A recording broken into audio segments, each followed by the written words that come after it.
નમસ્કાર, સ્વાગત છે તમારું ફરી એકવાર અમારા નવા વિડીયોમાં.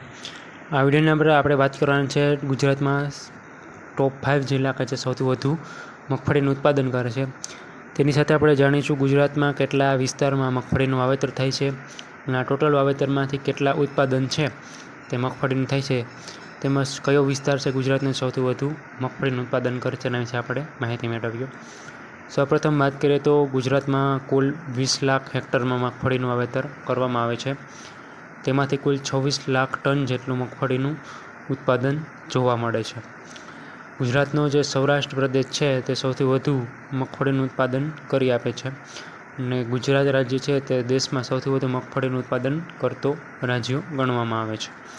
ત્યાર પછી વાત કરીએ ટોપ 5 જિલ્લાની, તો અનુક્રમે છે સૌથી પ્રથમ નંબર ઉપર આવે છે જૂનાગઢ જિલ્લો, ત્યાર પછી અમરેલી જિલ્લો બીજા નંબર ઉપર, ત્રીજા નંબર ઉપર રાજકોટ જિલ્લો, ચોથા નંબર ઉપર ભાવનગર જિલ્લો અને પાંચમા નંબર ઉપર જામનગર જિલ્લો છે તે સૌથી વધુ મગફળીનું ઉત્પાદન કરે છે. આમાંથી મોસ્ટ ઓફ જે જિલ્લા છે તે સૌરાષ્ટ્ર પ્રદેશના જ ભાગ ગણવામાં આવે છે. હવે જે નેશનલ લેવલનું મગફળીનું સંશોધન કેન્દ્ર છે તે જૂનાગઢ ખાતે કૃષિ યુનિવર્સિટીના અંદરમાં આવેલું છે. તો આ હતા મગફળીના વિસ્તાર અને તે વાવેતર અને ઉત્પાદનને લગતા અમુક જાણકારી. Thank you.